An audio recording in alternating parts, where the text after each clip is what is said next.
lo fatu le mai monga lo ta tu ele manatu ia ua tuana ia tu le pong sa whenga i luta tunu ma whenga marolonga o le nei fo iwa tātou whenua i le nei tai a fau le aso fau i le lofa malanga leo le atua ia alo maia o se whapoponga voi nei o mea na tutupu ia wa fo i le no tasi e ono se uta usanga talon tuto tasi le malo Samoa e le uwa whaalia se finangalo o le tuua o le fio anga vai moso e tusa matapen penanga ma le sailinga maro ale tunu o Samoa mai le voi teni lea na saili ai se malo tuto tasi o Samoa o le fionga to manga ule manu le ua sa soifua tonu lava i le baitau lea na tuto tasi ai lo tatunu o se vaenga le nei o le whatatanonga ma le fionga ia to manga une manu le ua angi le folong nei peo inge ia i vai mosonga whaavaea o le whale lea pe ngā maka i ia e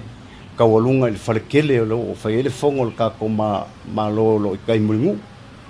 peo la fuanga le malo kukokasi sa i dinga o le kako kukokasi ia pe inge ia i vai mosonga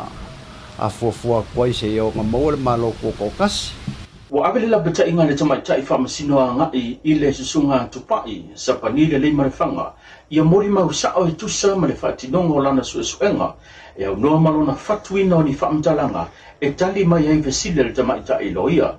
na tau fia le suesuena o le mori mau lona lua le tua leo leo mo sina taimi i titi e la patai le fionga tarasa sa anga atoa le moli mau ia tala no sao ila na pito la au sa fatino susuenga e au no molo na faonga aino fesilia tamai tai loia e fatu mai ai famtalanga e tali mai ai o le aso dua ile nei o aso talu o na kolosi pe susuena le tamai tai o loia o Catherine le moli mau atu pa isa panili le malefanga sa ia te ia susuenga ile mali wai atu au maltino i tau manga la o le famsinonga ile aso foreile na fesilingia e Catherine o lo tu lai mo Sam Masivai tupai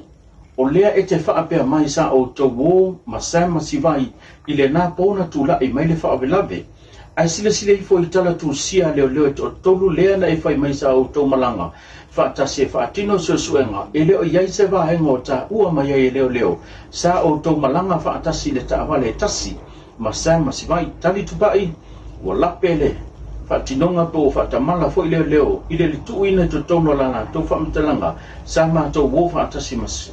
Samuelu Masivai na to tuli loa e Catherine o fenga tawa te ton wina lo famtalanga tupai o le aso le fa ma wina i lungo so enga leo o fete na i male mau le te au mai ma o fo dinga mai sa o to malanga Sam Masivai le napo na tupo ile fa la lave ai le fesilingia pe fa atala no ina leo ai fa to a fa atala no leo Samuelu Masivai ile tua na ia i o aso e wha talu ona uma le wha la velave pei ona wha ma wina i lungo tala tu sia leo sa wha tino ina suenga tali tupa ua wha tamala leo i le wha ma wina o aso na wha tino ai le suenga na toi Vasile Catherine fai mai mori maua Sam sa la o ma le ala i puleri moni a ia fili fale tupe ona tala mai le tua o le tupe e lima afe tala fatasi ma le tupe sai le tanga le ala i pule le na ia o mai anteia e sa ope sa ia se tala fa apea sa milana mori mau tali tupa e sa o le mori mau le na Samuelu toi tuli loa e Catherine na o tau au mai se fa mau linga po se statement mai le fale tupe fa mau tino ai sa tala le ala i pule se tupe mai lana tanga tupe le aso tali tupa le ai ma tutele i au mai se statement mai le fale tupe wa fa'anta mala fo i leo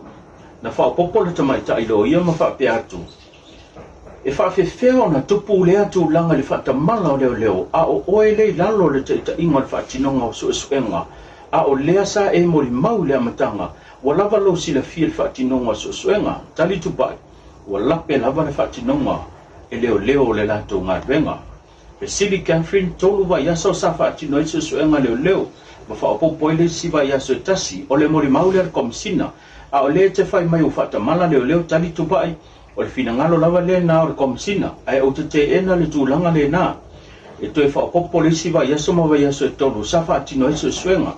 to pe sili le leo le tamai tai lo yo Catherine o ele sai ni mai pe pasa fa ya modi anga fitsu ma tolu e fa sanga ya Samuelu tali tupai sa o le lei o le fa tuanga ia whaavai lungo, sa whaavai lungo so suenga, lea na whaatino e molianga e fitu sumaltolu. Pesili tamai tai lo io Catherine, o oe na whautua ina na komisina e molianga ne e fitu sumaltolu tali tupai, lea ie lea ia mai komisina i le vaenga lea, o molianga na mahai alo ona o whautua ina, na whaia molianga ona abele le lo ia leo leo, mo sana fo i sila, na toi Pesili Catherine, na mahe aloa so suenga si i lolo tūlanga maro tongi tali tupai sa o sa si i lo tūlanga i le taimi lea ai walewa na tau si i lo tūlanga e avea ma komisina Pesili Catherine sa e sila fia na o onga whaatasi le komisina o leo leo manela i pule tali tupai sa o iloina sa o onga whaatasi i le kolisio sa moa ai o tele i loa tau sanga Pesili muli tamai tai Catherine o fea o iaile telefoni lea na ta ua Samuelu na ia pue na ia tam wha mau maunga le whaolangantu. Tali tupai, na ave ia Jeremia sua, peta ia ne, e leito e fo i mai le telefoni. Na wha muta i tau manga le wha masinonga sa ia ulia lea so lua le vai aso fau ala to e wha o wina o na kolosi, ia Pesili le tamai ta ilo ia Catherine, wha pea le Pesili ngia, e le li ilo ia Richard Martin, mane tamai ta ilo ia o Tania to iloa. Pai whaana whailoa inga le vang wha o whai pui puia la ia tau tangata po le HRPP. Lea na whailoa ia i sui tuai, wha pia sui fau o ila tau o le atau vai le whainga pānota. Lea whailoa inga na manino ia to avalu tamaitai, lea le atau vai la lo le fua po le tanga vai le HRPP. Na Pesili ngia ia le sunga le taita ia le tua ngai po le vang wha o whai le HRPP le whionga tu le pasai le magile ngoi, i sona whina ngalo e tusa ma lea whailoa inga. El matou a matau ili o kangaka waiai a fai lima surulua pasega ele ia ile so al masangi ale ale kunge e kuua el fai unga me uma o le kalango el kaimelengi e fa pe o kol machine ya e o mal ponga po la kala le tomu o el fa masino o ile falpalo ala fa ko mai kangaka ele stalais o le fautuanga lana i le tātou vaenga o tau nei e fia o au mai a tātou tangata e ave ele stala e le whainga palota tawana o le mea mo mia e tāua tele ia tātou uma sui o lo o tau mawhai e tau vaina le whainga palota nei ai te lea la matou whalangolango i le atua na te au maia mea le lei mo le atunu nei o lo whae ai ia te ia le tātou malo. E se fuma le ono tau sanga o se tamaititi sa ripotia le maliu mai i le awhio anga o whale antigu e maa fuono manu anga i se la au manosi le pole a stofi o le vai aso nei. Whamaunia mai a komisina mitanga luengo leo le a whionga au Paulo Tino Filippo. Papea ia saunoanga le komisina i suenga le mitanga luengo leo na mananga whaatasi atu le tamaititi suma leona tau sanga ma se tasi o lona ainga e sa ilia se mea to lo o i lena tu la i mai le whalave. Na whanatina ti mai le mautanga singase ma to tua malongo ina i loa le vaenga o le soifua maloloina po fo mai le matanga luengo leo mwhaatinoi suenga. E le mwhai ona lawe ina i le soifua le fo i alo toto o le tamaititi sfuma leona tau sanga. Ai wa whamaunia mai e komisina mtanga luengo leo. O le la au manosi lea sa fia ai ia le tamaititi le wharawelawe o se la au le tu ai ngalua suma lua pistro e le whaatanga ina whale tula fono i to tonu o le atu. No, lo whawa peso suenga mtanga luenga mai le imolia se tasi se ia mahea suenga leo. Mane tatou tala mo muli mane tatou fono le bang whai whatu tuile tu samo tasi. O le uwhai losa fina ngalo le fionga la uli mane tuale o te pola tai wā Forces Me. E tu sai mane whai loa mai o le whai unga le ao le malo le fionga tui male li whano suala vi. E tu sa male wha se e mai lea mane toi whiriwhiri ai lea whai ngā malo taluai. E a vea mo whai ngā malo tausi. O se fina ngalo nei o le fionga la uli e tu sai mane pokalame o whai ngoi na wholo le whala. E tu sai man lea mata upu. Manatu mātou te le taia le tūta whaitoa. Pe mātou te tō loa umloa. Pe mātou te whaasanga tau i se malelenga wa mai ele fionga ile mo malu le malo pe tai ele ai sesi I lungo le tu la fon o man fata ti o tato ma tu le fa vai papa tu la fon fa vai o le fatu le na o le fa vai o le malo Samoa o le tu la fono malanga tu maleanga fa Samoa mal fa kerisiano e lima taita inai le malo Samoa a failo tato te se ese mai tulanga ona taliton rolea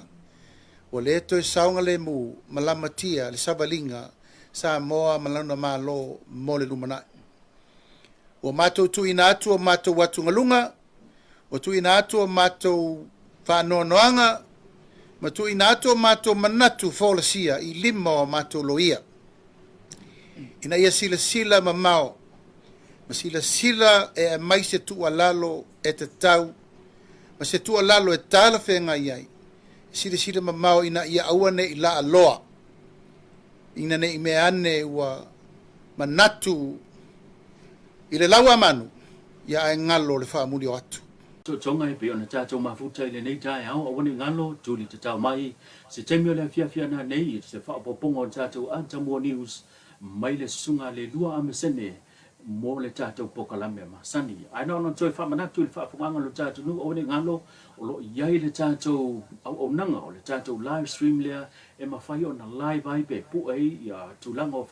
whaipoiponga o sao whai o maliu tau sala online pole lava so se tulanga o whaamoemoenga o ainga I se tau tala whea e tu sa malau wha soa wha so tai mai le tatou numera fitu tolu wha ono lima ono wa ule nei mo se si wha tautanoanga tatou whiloa I se si va so mo mua so I fua mai manuia